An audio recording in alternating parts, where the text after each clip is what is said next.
Welcome to the Successful Nonprofits Podcast. I'm your host, Dolph Goldenberg. Today, we are going to be talking about definitively measuring your impact with Alan Mackie. Before we jump into that conversation, I just have to say, since we're all thinking about 2021 right now, if you're thinking about your board and you're thinking about how you measure your board's impact, please reach out to me. The first quarter of the year is always a good time for us to be thinking about board development and board retreats. So reach out if you're thinking about how your board can get stronger in 2021. But as I said, today we are talking about measuring your organization's impact with Alan Mackie.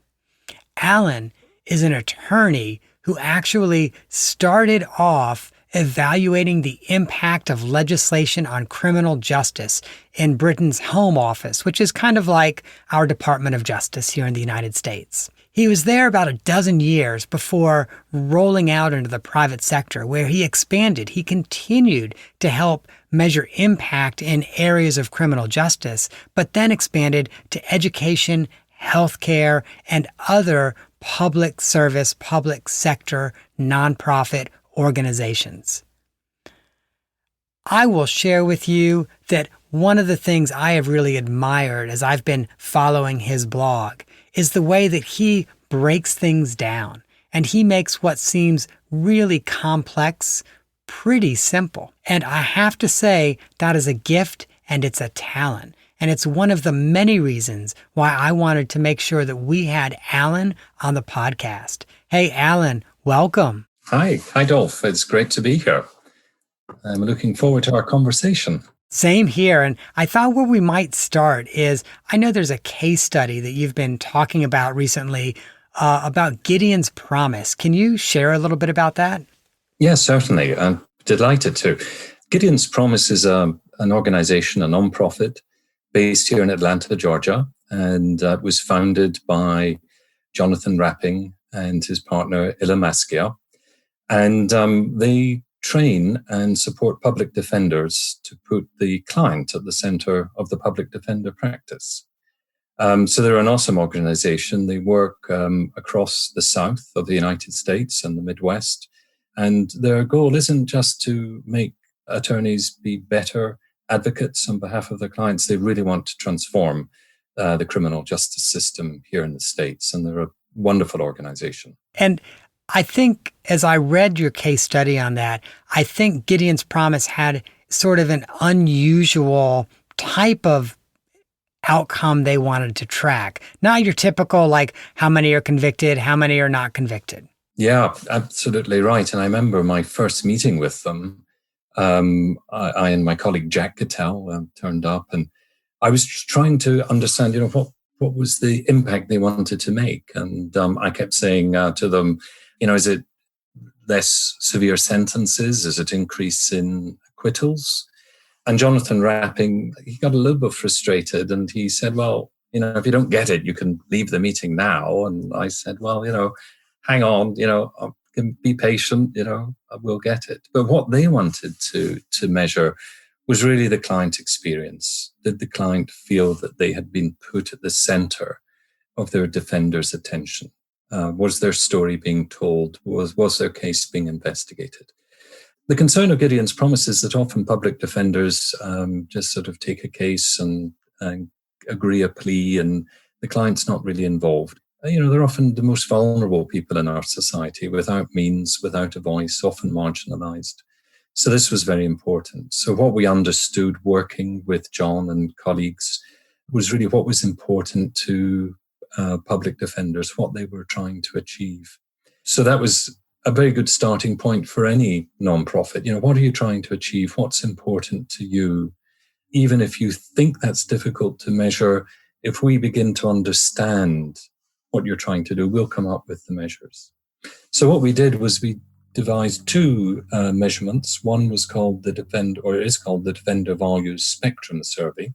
It's a questionnaire, really, and we test with different public defenders who've been trained and supported by Gideon's Promise the extent to which they feel they're putting their client at the center of their practice. So we'll ask them questions about how well they think they advocate on behalf of their client, how well they investigate, how well they've been able to take their client's instructions and really put their client at the center.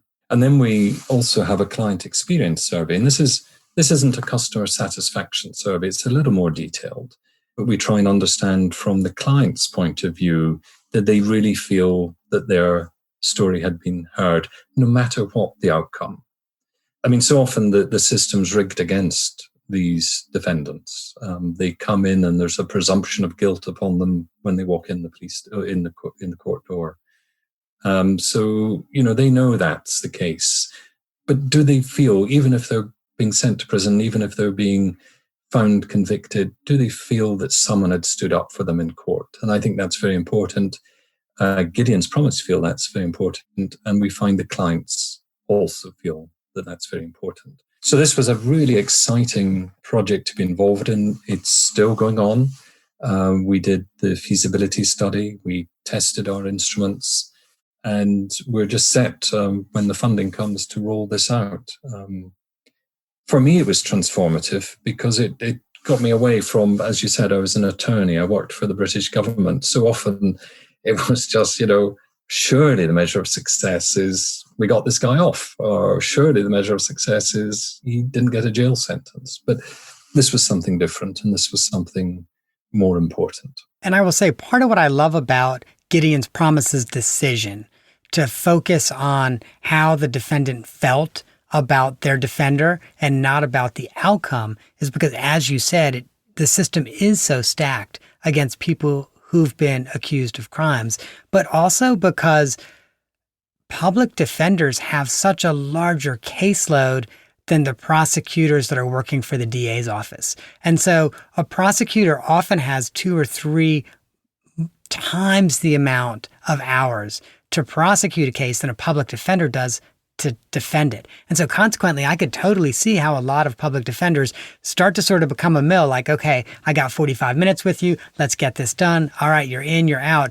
And the impact that has on the client. So I love the fact that they were looking at this non-traditional outcome to be evaluating. Yeah, and it really, looking back at my early part of my career when I was an attorney and representing people in court, I mean, I have to say that I was faced with the same temptations to just get things moving off my plate. It's a very tempting thing. The stresses are there. You've got a almost overwhelming caseload. And so the temptation just to process it is very strong. I think the other aspect of what we looked at in our questionnaire with the public defenders was really their empathy. We obviously didn't want cold-hearted people who didn't care. So we wanted to measure the public defender's empathy, whether they had effective empathy. So that might be that they would take all the worries of the client upon them and not establish those boundaries. And that could lead to burning out if you've got an overwhelming caseload. There's nothing wrong with that, but it's just something to be aware of. And then to have a more sort of directive empathy or cognitive empathy, where you could understand but direct. So you were establishing appropriate boundaries that, terrible though the circumstances of your client in front of you might be, the best thing you can do is just have that ability to direct them on to the next thing, to take them with you in the investigation. So this may sound like an ignorant question, but how did you develop a tool to determine empathy among public defenders? There's a basic empathy score, which has been validated and is widely used. So we worked with an academic in England, Professor Derek Jolliffe, and he had helped devise this score for criminal justice personnel. So we used it, and we've used it here. It was the third part of our public defender questionnaire. So the first and second parts, we really, from understanding what Gideon's Promise wanted to do, so we started building a logic model. We started understanding what we call our theory of change. So that's everything about, well, if you get these public defenders and you train them in client-centered approach, and these are the outcomes, how does that all fit together as a series of logical inferences. And that's something we would do with any client. So understanding the inputs, what are the training, the resources, the support you're putting in, how many people are taking up this training, what are you expecting of them, and then the intended outcomes. So once we had done that, then we could identify the areas that Gideon's Promise wanted to impact on their public defender's practice. And then we developed a suite of questions that really unpacked that. Once we had done that, we then went to the public defenders and tested that out on them to make sure that made sense. And then we collected a sample, and then we did something that we call validity and reliability testing to ensure that we were measuring what we wanted to measure and that the questionnaires could be used reliably. So, rather like a thermometer will always, if it's properly calibrated, will always measure freezing point or measure boiling point. So we did that. And so we're very confident that the tools that we've developed are valid, that they're reliable, and, will withstand peer review or scrutiny by any skeptics. That's awesome. Now, I know a lot of organizations that are hesitant to start outcome evaluation projects because they're worried about the data collection piece. They say to themselves, our case managers, our healthcare providers, whoever is collecting the data, they're already so busy. They're already feeling overwhelmed. We cannot ask them to collect more data. So how can nonprofit organizations collect that data in a way that allows people to do it without ripping their clothes and gnashing their teeth and cussing under their breath? Yeah. Well, I'll let you into a little secret, Dolph. I'm the least numerate person in the room. I always reassure people of that, data is important, but you don't need to be a statistician to handle data.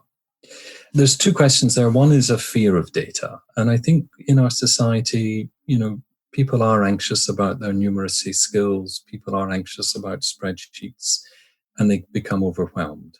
And that's why I think developing a theory of change or a logic model is very important. Theory of change sounds rather grand. So let me just call that the story of how you want to affect the change you desire. And that's simply storytelling. And I love doing that piece of the work. I love sort of reading about an organization, interviewing its staff, its board members, its beneficiaries, and really understanding what is it that you want to do and what are the resources you have to achieve that. And that's simply the story. And that's a theory of change. Can you tell us one of those stories that's a theory of change that you've worked on? Yeah. Let's go back to Gideon's Promise, since we've been talking about that. Their theory of change was that they want to transform the criminal justice system. So it goes beyond the public defenders, but they see the public defenders as being an agent of change. So when you have robust public defenders, they're going to start to change the culture in the court. They're going to start putting the district attorney on notice that they're going to be a bit more robust. So the district attorney has to kind of wise up. And they're also putting the judges and the sentencers on notice that they're not going to be a pushover, and that the people that they represent are not men and women in orange jumpsuits. They're humans. They're mothers, they're brothers, they're sons and daughters. They're valued members of the community. And from that, you begin to change how the public perceive criminals. Most criminals do fairly silly but ordinary things. They're not the super predators that we're taught that they are. And so we begin to change society, and we begin to change what society expects. So that's what we heard from John Rapping and his colleagues. So we began to think, okay, let's unpack this. We'll probably never be able to measure the impact on society of Gideon's Promise. We might be able to, in time, to devise measurements on how the sentencers change and how the DAs change. And that's something I'd love to do in the pipeline. The bit that we can manage, the bit where we can affect change, is really on the public defenders. So how do we do that? So your resources are, you have this wonderful organization, Gideon's Promise. It provides training, it provides mentoring, it provides support. You run the program for 3 years. So you've got a really good chance of starting to change the practice of public defenders to make them client orientated. And that's where you can begin to affect change. So although you've got this really ambitious mission to change society, quite rightly so, the bit that you can affect the change is really, what are your resources? Who's coming to your training? What training are they receiving? And then the bit for me, the magic bit is, well, let's see what impact you're having. So let me ask you, these public defenders who are already have a much higher caseload than they possibly can are now being asked to complete these scales of empathy, etc. How do you convince them that it's worth their time to do that? We do a census point. So everyone who comes onto the program, so someone who is just recently got through the bar exam and has been employed as a public defender and admitted onto Gideon's Promise, before they join their 3-year training course, we do a baseline form. And then every year, we ask them to complete the form. So we begin to trace them. Everyone else who's done the training or is in any position within the public defender organization who's involved with Gideon's Promise will also be an annual census. So that's useful. It's convincing people to do that's a value thing. If they really feel committed to changing their practice and putting the client at the center, it's the least that we can ask them. It'd be 15 minutes to complete the form at most, but we do it once a year. With the clients, asking them to complete the form was difficult, and that remains a challenge. And there were practical challenges, the point at which we would ask a client to report how they felt. We looked at different ways. Do we do it at court? But that's a very busy time for them. There's so much happening. Do we do it after the event? Well, so many of them can be transient and they move on. They might have a burn phone, so trying to locate them. That was challenging, but we were really committed. We felt that if the people who were benefiting from the client-centered approach, it was so almost integral that we should make every attempt to ask them. So we aim for a large sample. We probably get less than we had hoped, but it's a suitable sample in which we can begin to look at the effect of the client-centered approach on these people. I often think that people can put up obstacles. They can say, well, is it ethical? We don't want to bother people. But I think you've got to look at, well, what's important to you? What is it you want to measure? And I have to say, when we were testing instruments with individuals, they wanted to tell their story again. They wanted to say, this public defender really put me at the center of the practice, or they didn't. And I think that's important. So I think often when we worry about the time or the ethics of it all, we're often excluding people again. And we're just saying that's not important to them. So one of the things I think I hear you saying is you help develop an evaluation tool that actually feeds into Gideon Promise's theory of change because it helps the client feel valued again. Yes. That's really awesome. The client is central to everything that Gideon's Promise thinks important. How could you be concerned about how the client felt in court, but you didn't ever ask them, is what we think is good for you good for you? Are these things that we think important about client-centered practice, are they really important to you? It's like those strategic planning projects where you never talk to a client and find out what they think about it. Exactly. And I think that probably other listeners, and this is beyond Gideon's Promise, and this is beyond the criminal justice system. So you might be in a housing nonprofit or a health nonprofit or an education nonprofit. But I hope that this is resonating with your listeners. They think the people they're trying to help are so important. So how can we not only give a voice to those people, but measure what is important to them? Not particularly what's important to your board or to your funder. Measure what's important to the people you're trying to help. So that is a great segue into how you make the complex simple and how you communicate it, especially if what you have is data that your board or your funders aren't really that interested in? Oh gosh, so much of my practice for the government, we would have great data collection exercises. We would do wonderful analyses. We would evaluate a government program from top to bottom, inside out, and nothing. It was like crickets.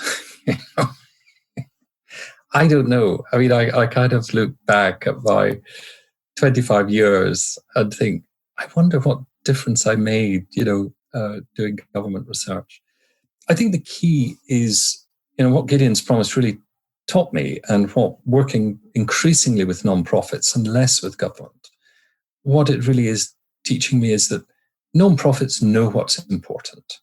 So going back to what we're talking about, you articulate your theory of change. You tell me what the impact you want to make and what's important to you. And you tell me the resources that you have at your disposal and how you're going to bring about your desired change. I'll scratch my head and I'll think, well, we've got to do a little bit of monitoring.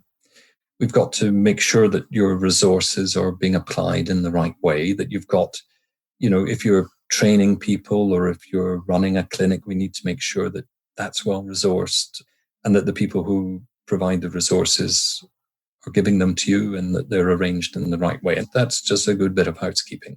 And generally, the data are there, because most nonprofits will have some management data and we'll use that. We're not very seldom ask people to reproduce data. And then we'll scratch our head a bit and say, well, what is it that's important to you? Now, it might be that you have a number of things that are important. It might be that you want to understand how your clients think about the service, but it also might be about the difference that you're making. How many people do you get into a house? How many people do you get through your healthcare improvements in their health or improvements in their well-being? And often for those, there'll be data that we can use. We call those secondary data. They're there and we can use them. So if you're looking at well-being, there's some well-established well-being tools. So that's thinking about how people are relating to themselves and society after maybe having their education sorted out for them or their career or employment. There's lots of ways we can do it, but it's really understanding what's important to you. I'm thinking actually of another client, the International Rescue Committee, and we're just completing a 4-year evaluation with them. And I remember when I first met them, I said, what's the outcome? And they said, well, it's getting people into employment. And I said, typically it's employment. And they said, it's the chicken factory in Gainesville. And I said, that doesn't sound like the best employment, but it's a job. And I said to them, but you're a humanitarian organization. Do you measure how your clients feel about themselves? They've come from a place of potential harm and they're here in Metro Atlanta in a place of relative safety. But they had hopes and expectations in Africa or Asia or wherever they came from. You've got them a job, but that's not the end of the story. So in our evaluation of one of their resettlement programs, we implemented the Cantrell scale. And that's a very simple well-being tool, which kind of measures whether people are thriving, whether they're struggling, or whether they're suffering. And it's a very easy tool to do. And that's important. And the IRC said, yeah, that's really important. It's the job and income, of course, is vital.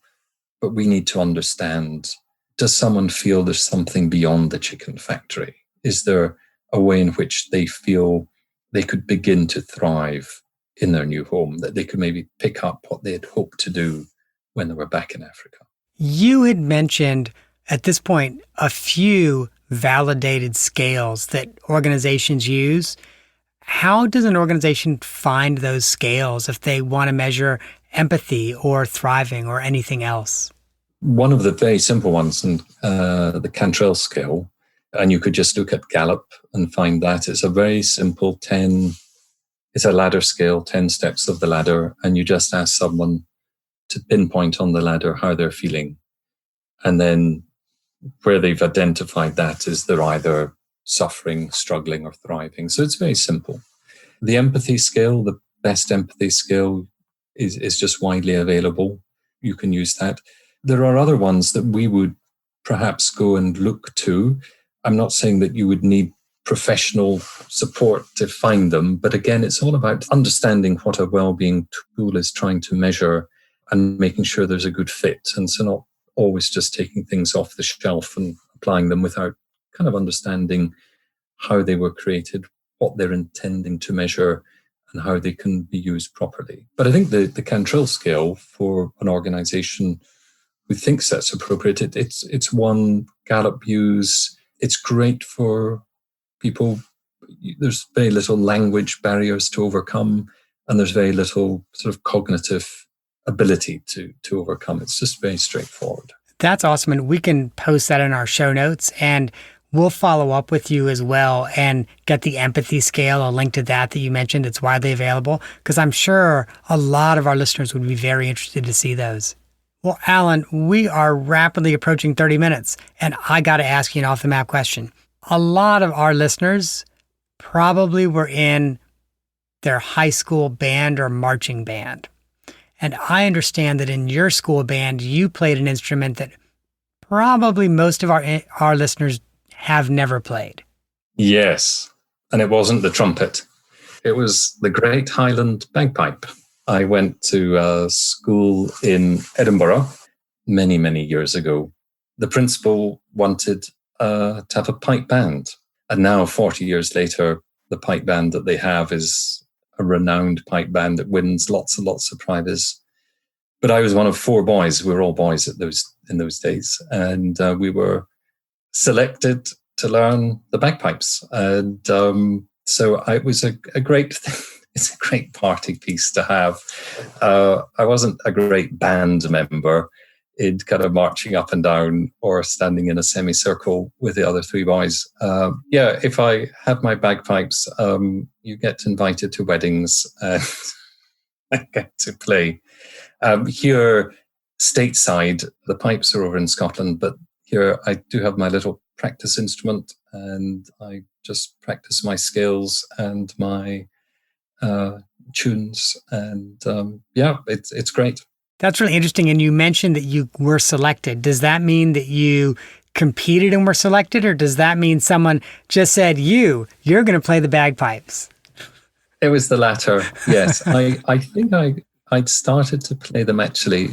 Thinking back, I played in a little equivalent to the Scouts in Scotland, and they had a little band, and it was all about the same time. And someone heard that I was learning, so I and 3 other boys were selected. The occasion was actually the Queen was coming to visit our school, and the principal wanted her to receive a great Scottish welcome. So we stood at the gate and we played. So wait a minute. So this means you played for Queen Elizabeth? I did. Wow. I did.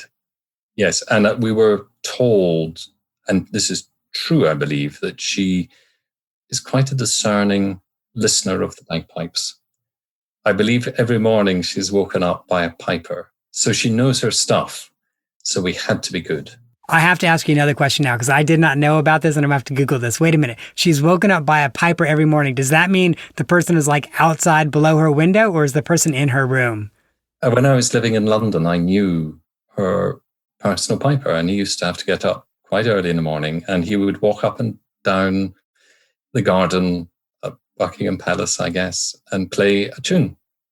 And the Queen sounds really silly, doesn't it? I don't know if is the president woken up by bagpipes? I don't know. I have so many questions, but I just have to ask this one. Is that a full-time job for your friend, being the palace bagpiper? He was an army piper, so he piped in the army. And when he was stationed in London, he would go from the barracks early in the morning and play before breakfast. I could see that, but I was just thinking, what a cushy job. You know, your day is over by 6:45, but if he's in the army, his day was not over at 6:45. All right. Well, Alan, thank you so much for joining us and sharing so much good information about evaluation, and also, frankly, about the bagpipes. I learned things I did not know about the bagpipes. Now, listeners, If you want to reach out to Alan, here's his URL, getthedata.co.uk. His firm works on both sides of the Atlantic, in the United Kingdom and in the United States. So don't worry about the fact that it's a UK URL, getthedata.co.uk. When you are there, in addition to reaching out to him, there are two other things I want to make sure you check out.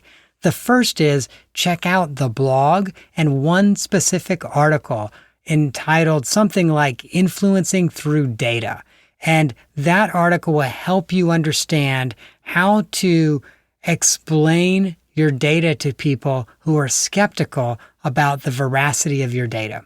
The other thing I want you to check out while you are there are their webinars. Every quarter they do a webinar, so make sure you click on the webinar link and you can register for an upcoming webinar or even watch and review a prior webinar. So Alan, thank you again for coming on the podcast. It's been a great pleasure, Dolph. It really has. All right, listeners, if you are just Googling the Palace Bagpiper, and so we're not able to write down Alan's URL, that's okay. Just go to successfulnonprofits.com. We're going to have the URL for his firm. We are going to link to that blog post article that I mentioned, and we are also going to link to his LinkedIn page and his Twitter feed. And don't forget, listeners, as we're moving into 2021, if you're thinking about some board development work, go over to successfulnonprofits.com and reach out to me. We would love to partner with you on strengthening your board. Before we close, you all know I love to read reviews, the good, the bad, the in-between. I love the reviews of the podcast.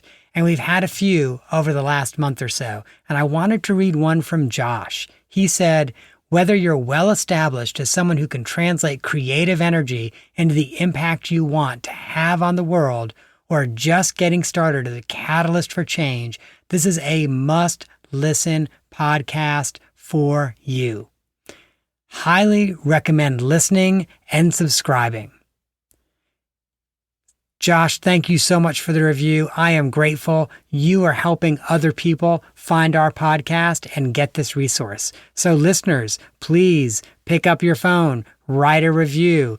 I appreciate it. And again, you will help other people find out about our podcast.